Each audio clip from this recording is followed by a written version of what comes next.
Pada pagi hari di ruangan poligizi, seorang ahli gizi sedang bertugas piket di ruangan gizi. Berselang beberapa waktu, masuklah asisten petugas rekam medis dengan membawa rekam medis beserta pasien yang akan mendapatkan pelayanan konseling gizi. Assalamualaikum. Waalaikumsalam. Iya, silakan masuk. Senangnya bisa bertemu dengan Ibu. Mari silakan duduk Ibu. Terima kasih. Permisi. Iya, silakan masuk. Permisi Ibu, ini datang rekam medis untuk Nyonya Vira. Oh, baik, terima kasih. Oke, Ibu perkenalkan, nama saya Nurul Aida, salah satu ahli gizi yang bertugas pagi ini. Maaf, dengan Ibu siapa? Dengan Ibu Vira. Oke, Ibu Vira hari ini apa kabar Ibu? Alhamdulillah. Kalau boleh tahu Ibu tinggal di mana? Tinggal di BTN Palupi. BTN Palupi. Ya. Oh, kebetulan berdekatan dengan sepupu saya. Oh iya, di blok aku Bu. Blok A Ibu. Oh iya, saya di blok A juga. Mungkin tetangga ya? Iya, mungkin tetangga cuma tidak berkenalan. Iya.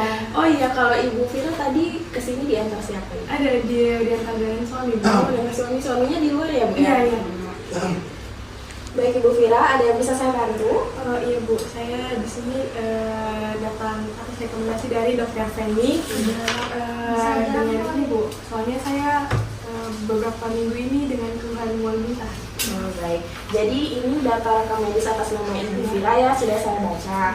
Jadi sebelum kita lanjut konselingnya, saya mau bertanya dulu apakah Ibu bersedia meluangkan waktu selama 30 menit bersama saya? Bersedia Bu. Oke, saya harap Ibu bersedia bekerja sama ya demi kelancaran konseling kita pagi ini. Jadi saya jelaskan terlebih dahulu, tujuan konseling kita adalah untuk mendiskusikan terkait perubahan pola makan dari Ibu Vira ya, untuk bisa mengatasi keluhan-keluhan yang Ibu rasakan selama ini. Oke, kalau boleh tahu sekarang Ibu Vira usianya berapa? 22 tahun Bu. Oke, 22 tahun Ibu ya. Apakah Ibu Vira bekerja? Tidak Bu, saya ibu rumah tangga saja di rumah. Saja ya.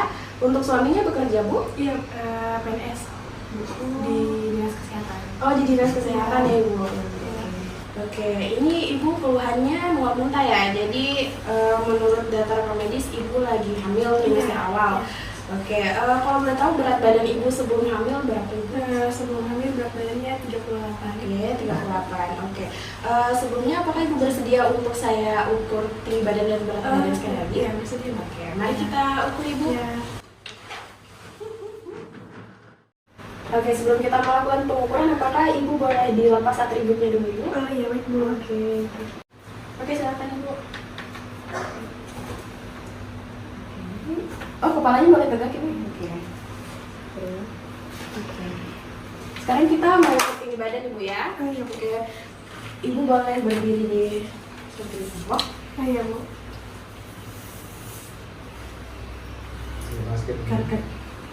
Baik Ibu Vira, ini kami sudah data ya untuk berat badan dan tinggi badan. Jadi terima kasih Ibu. Boleh silakan duduk kembali. Iya, terima kasih Bu.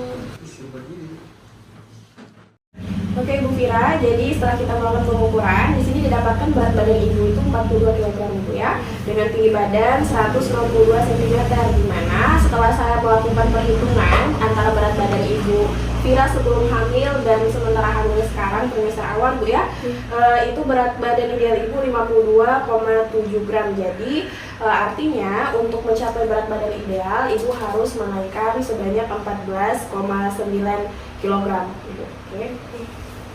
Oke, kemudian di sini menurut data rekam medis biokimia Ibu, itu kadar HB Ibu masih tergolong rendah Ibu. Ini Bu, bagaimana caranya supaya menormalkan kadar ini Bu? Oke, kembali ke pertanyaan Ibu tadi ya. Ibu bilang bagaimana cara untuk menormalkan kadar HB. Jadi sebelumnya Ibu kalau ke posyandu dibagi tablet tambah darah? Oh iya ada. Oh iya. Jadi tablet tambah darahnya dikonsumsi secara rutin Bu ya. Jangan ada yang bolong-bolong. Jadi kalau misalnya disarankan seminggu berapa kali Ibu harus rutin meminumnya. Jadi kalau misalnya dari sumber bahan pangan Ibu ya, Ibu bisa konsumsi sayur bayam atau sayur kelor. Kalau di rumah biasanya ada pohon apa ya? Ada pohon kelor Bu. Oh, pohon kelor. Jadi pohon kelor itu banyak sekali fungsinya, apalagi kalau misalnya Ibu sementara hamil itu zat besinya tinggi sekali Bu ya, untuk menormalkan kadar HB-nya Ibu. Atau kalau misalnya ada hati ayam, itu Ibu bisa konsumsi. Iya Bu, apakah sebelumnya ada keluhan lain yang dirasakan? Tidak ada Bu, tapi ini hanya mual muntah saja. Tapi karena mual muntah itu nafsu makan saya jadi berkurang Bu. Oke, jadi penurunan nafsu makan diakibatkan mual muntah itu bisa jadi karena ibu lagi hamil trimester pertama ya. Jadi biasanya kalau orang awam bilang itu lagi mengidam. Iya. Oke, ibu, ibu kenal istilah morning sickness? Belum tahu. Oh ya, jadi biasanya kalau mengidam kan biasa kalau pagi-pagi mual sekali bu ya, mual Iya. muntah. Jadi tidak ada nafsu makan. Nah itu yang berpengaruh di berat badannya ibu sekarang. Itu jadi penurunan berat badan saya ini karena mual muntah itu. Ya. Ya. Jadi penurunan nafsu makan ibu juga menurun dan akhirnya berpengaruh di berat badannya ibu.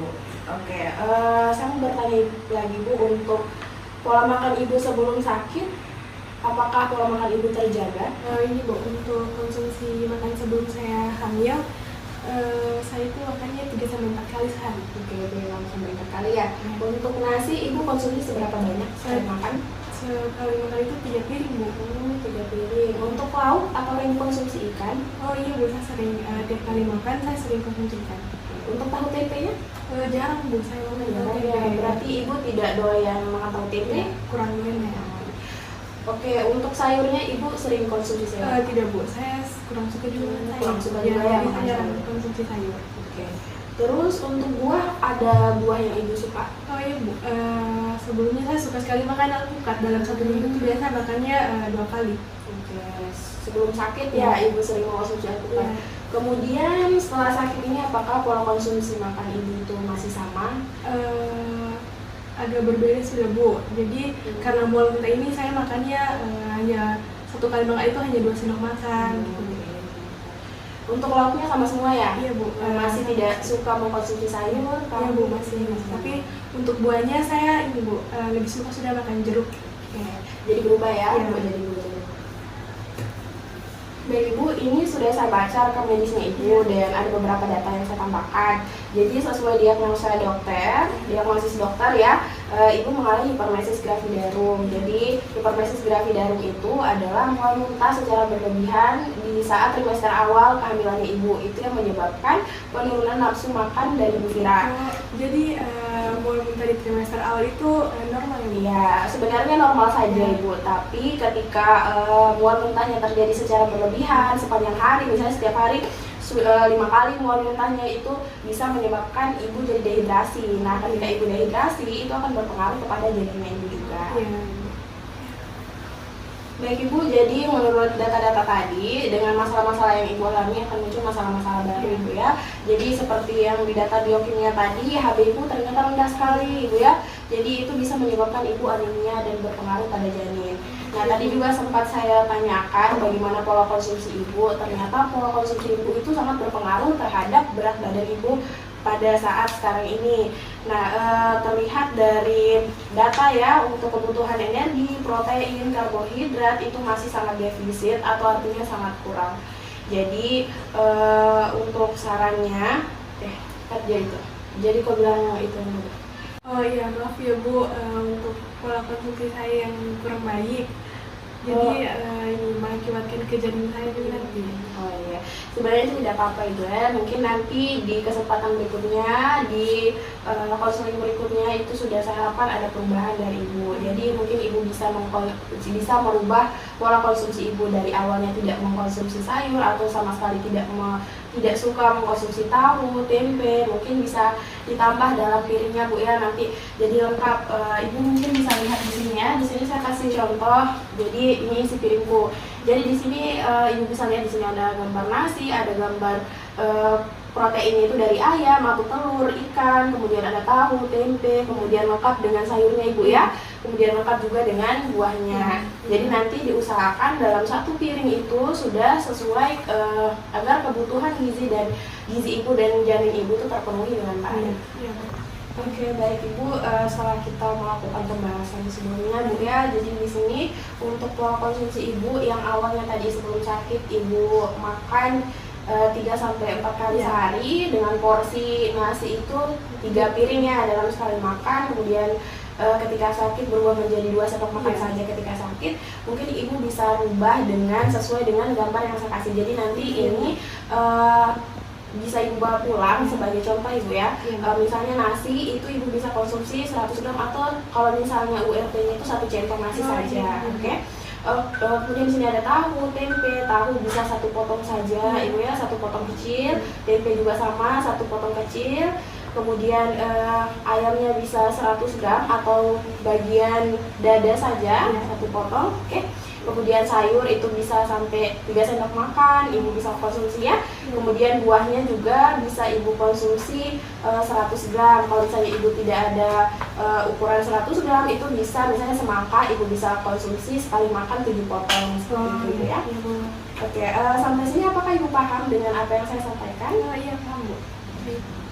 Oke, dari gambar ini ibu masih ada pertanyaan atau sudah paham? Sudah Bu, sudah. Oke, di sini saya ada leaflet ibu ya, mungkin ibu bisa baca ya. Iya Bu. Oke,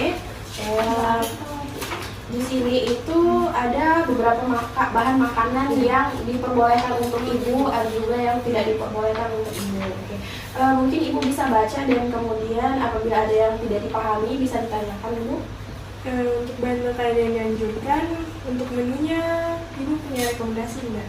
Oke, mungkin ibu bisa lihat di sini untuk menunya ada pengganti karbo ya ibu ya. Nasi itu bisa kentang. Nah, kentang ibu bisa olah dengan cara direbus.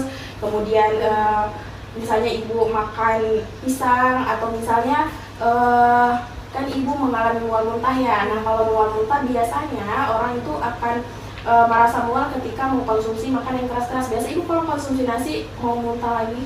Oh iya Bu, makanya saya cuma makan biasa 2 sendok makan saja. Jadi nasinya nanti bisa diganti untuk dilunakkan ya. Misalnya tadi kan nasinya masih keras, nah bisa dilunakkan untuk dikonsumsi biar lambung ibu itu bisa bekerja dengan lebih ringan. Jadi tidak merespon mual muntah secara berlebihan. Berarti dianjurkan untuk makan bubur. Ya, Ya Bu. Untuk bahan makanan yang dianjurkan, oh iya ini Bu, soalnya saya kalau makan yang beraroma tajam langsung mual lagi. Sebelumnya apakah ibu suka mengkonsumsi yang pedas? Iya Bu, suka. Jadi yang pedas itu sebenarnya tidak baik juga untuk penyakit mah ibu ya. Apalagi misalnya ibu suka mengkonsumsi gorengan.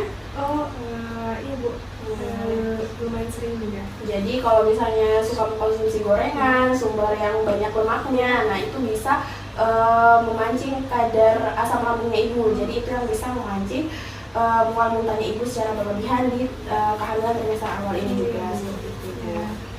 Oke, apakah masih ada yang bisa ditanyakan? Ibu, contoh menu yang sehari ini, boleh saya mengikuti contoh menunya? Oh boleh ibu, karena ini sudah sesuai dengan isi piringku dan saran dari beberapa ahli gizi juga terkait diet yang ibu alami. Jadi kita kasih diet penyakit hipermesis ibu ya. Di sini ada diet lambung istilahnya. Jadi itu makanan yang kami sarankan itu bisa memperingan kerja lambung ibu. Jadi untuk meminimalisir kejadian mual muntah ibu. Oh iya Bu. Ada Ibu.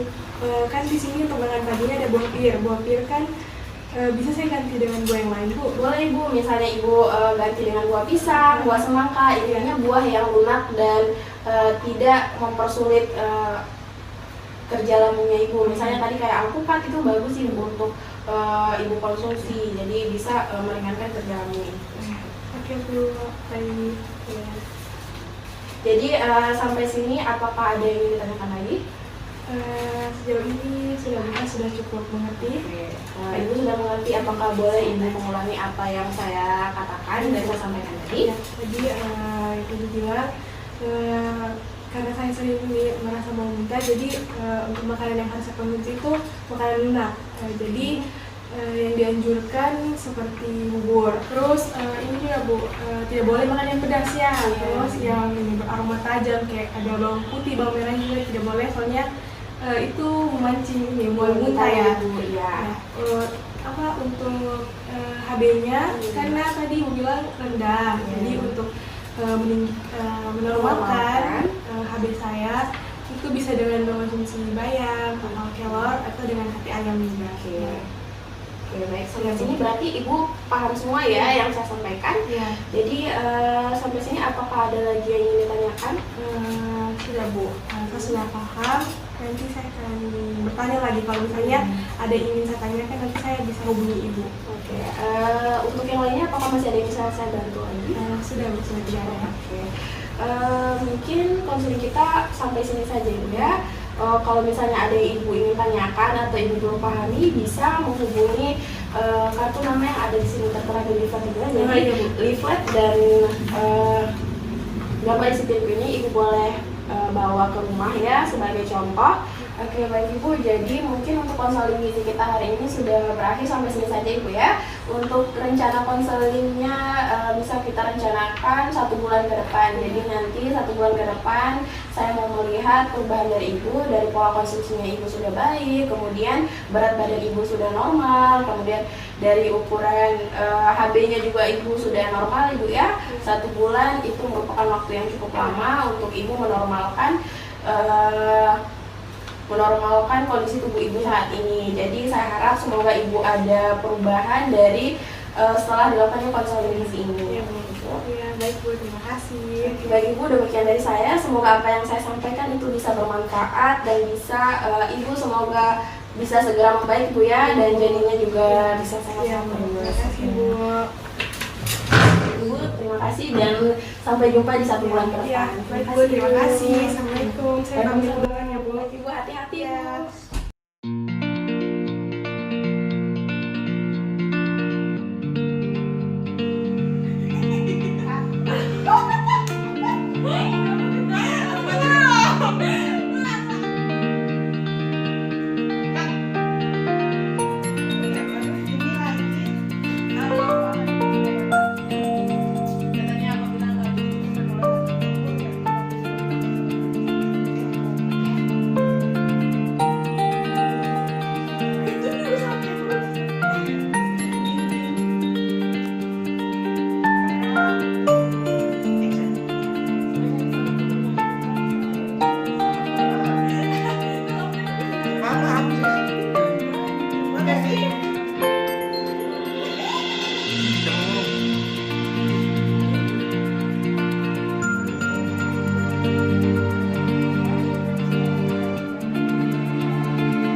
Tidak, oke lanjut.